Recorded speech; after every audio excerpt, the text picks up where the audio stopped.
It's been a hard past couple days. I got UV poisoning.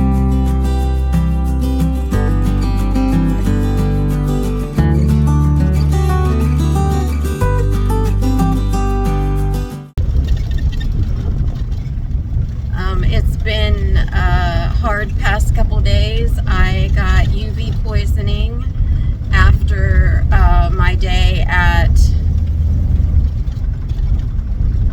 the name escapes me. After my day at White Horse Hill Game Preserve, I spent that night with fevers and chills and all my joints inflamed. I was in a lot of pain. And then yesterday I had to call off work and I basically slept all day. So that was not a fun experience. It is not fun to be sick on the road and not have anyone with you. So I'm feeling much better today, thank goodness.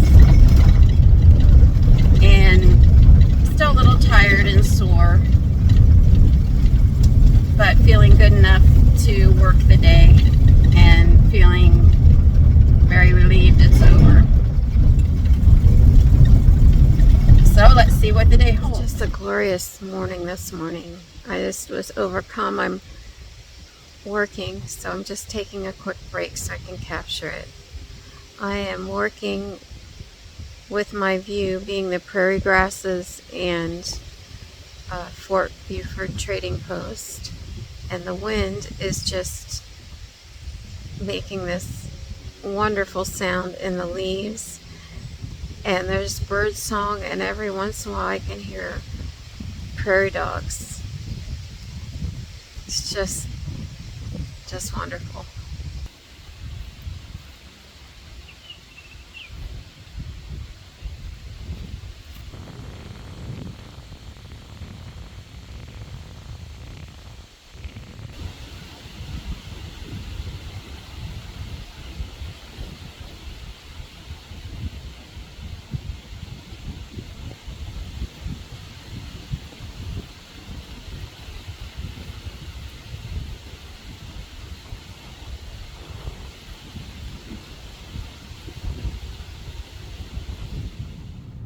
As I drove through North Dakota, the last of the trees were giving way to prairie, and with that, the industry changed to agriculture.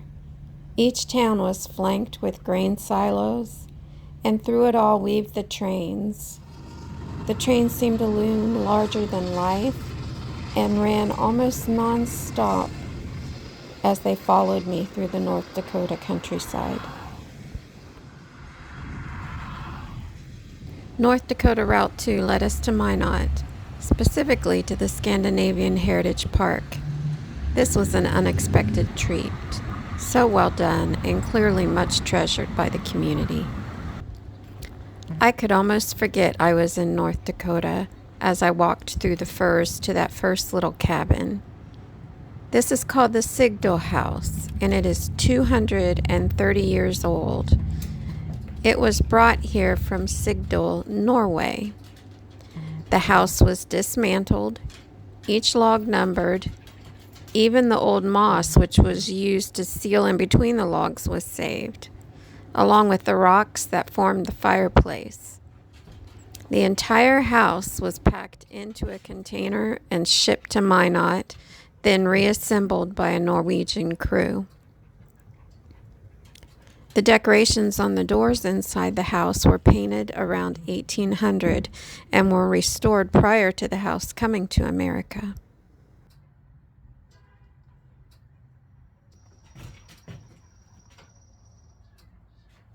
This is a stabber, a replica of a storehouse from a farm near Telemark, Norway.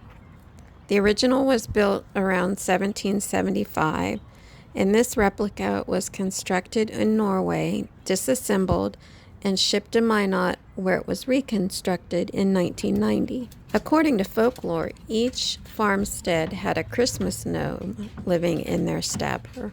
The Christmas gnome brings gifts for well-behaved children, but if the gnomes were not well looked after, they played tricks on people. Some people put out a bowl of rice porridge sprinkled with sugar and cinnamon to keep their barn gnome happy, much like children leave out cookies today for Santa. This Dala horse is 30 feet tall, and it was added to the park by the Swedish Heritage Association. Dala horses are probably the most recognized Swedish symbol in the world. The highlight of Minot Scandinavian Heritage Park is the full-size replica of the Gustav Church in Norway. You first enter the church through the vestibule, which is a walkway that completely encircles the building. Its purpose was to protect the church and the people from weather.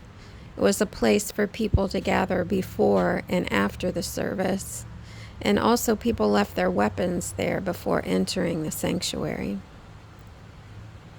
The original Gustav Church was built in 1250, and this replica was completed in 2000.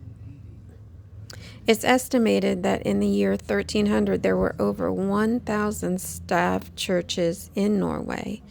Today there are less than 29. These buildings are considered wooden treasures. They were constructed using the same methods as shipbuilders, evidenced in the ceiling, which looks like the inside of an overturned ship.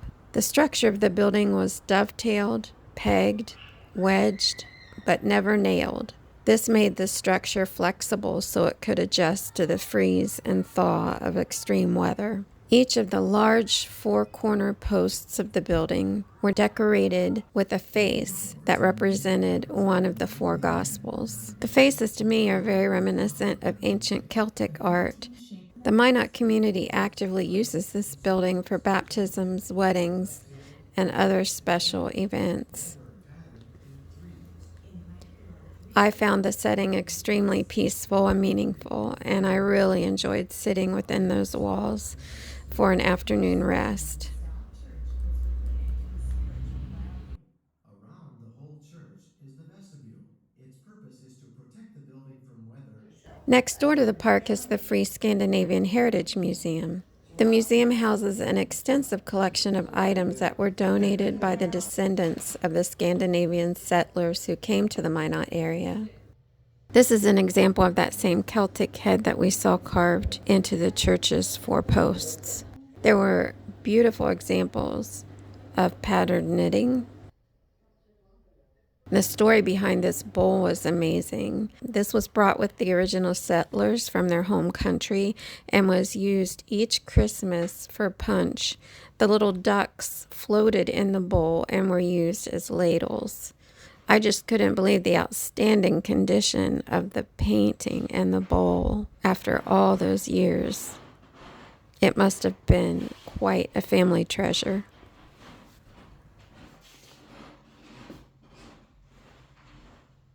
Well, it's true. It's true, she said. She at the fairgrounds. All over the place. So I'm pretty sure all of my uncles, I think my grandparents, I think they were born in Wyoming. I'm not sure. I could they're where I got most of my northern. I have a lot of it. I barely have like southern grandparents. Just in case you ever wondered what 2 weeks worth of poison ivy looks like, I can show you.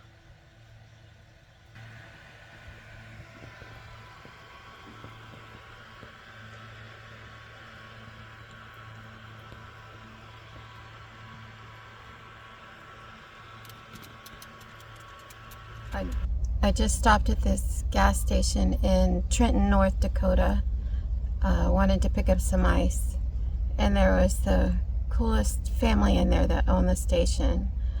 I would say they're Hispanic and Indian, and they were just a delight to interact with. They offered me some potatoes that they had just made. Like, to me, they were the size of a steak fry, but they were spiced like Indian food. I bought my ice and decided to order taco asada, a steak taco. And while they made it, the woman was making her meal, and she had naan and boiled eggs.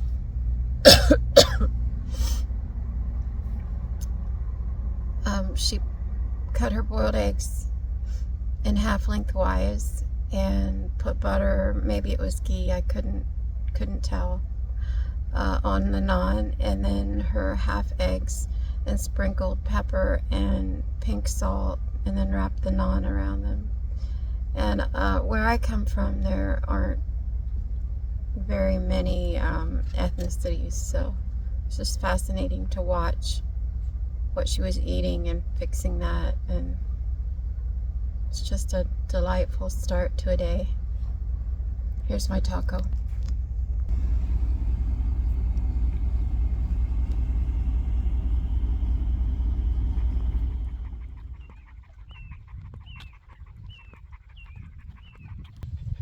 I'm at Fort Union Trading Post. It's a National Historic Site, and it's outside of Trenton, near Williston, North Dakota, right on the Montana state line. It's about 10 o'clock in the morning. It's going to get to 94 today.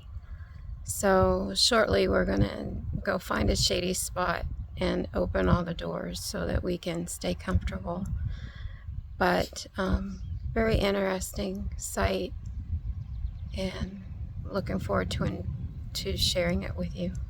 Fort Union was a prominent fur trading post between 1828 and 1867 for trade between the Northern Plains tribes and the American Fur Company. A giant fur press was located outside the front gate. This huge device compressed furs into 100-pound bales. Fort Union mainly dealt in buffalo pelts, which native tribes and local hunters would trade for manufactured goods such as metal knives, cooking pots, and fabrics. It was also popular to trade for ornamental items such as jewelry, beads, or pigments. This is the reception room where tribal leaders met with the American Fur Company traders to discuss the terms of the trade. The room was used to host feasts and was decorated with many items from both cultures.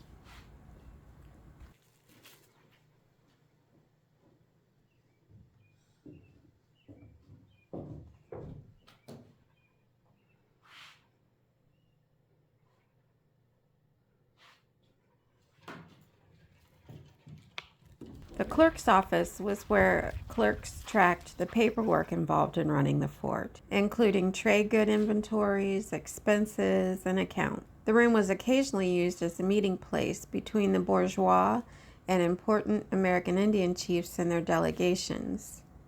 Now, you might wonder what the bourgeois was, and at Fort Union, the bourgeois was the chief manager or superintendent, essentially the post's top executive responsible for its overall operation and profitability.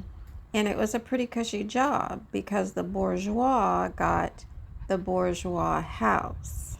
This was the most elaborate structure on the upper Missouri River during the peak of the fur trade. Now, the house you see here is a reconstruction based on drawings, one 1866 photograph, and the archaeological remains. During its time period, Fort Union was the busiest trading post on the upper Missouri, and for most of that history, the trade was peaceful. Assiniboine, Crow, Cree, Ojibwe, Blackfoot, Hidatsa, Lakota, and other northern plain tribes traveled here to trade their furs. To quote the National Park Service, the reconstructed Fort Union represents a unique era in American history. a brief period when two different civilizations found common ground and mutual benefit through commercial exchange and cultural acceptance.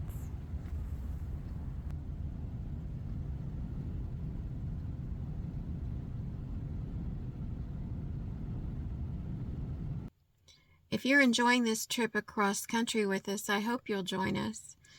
It's free to subscribe. You just click the button below and it'll help me out a lot. My goal is to monetize this channel to help offset the cost of this trip. So I do hope you'll consider joining this YouTube channel and following along. We'd love to have you.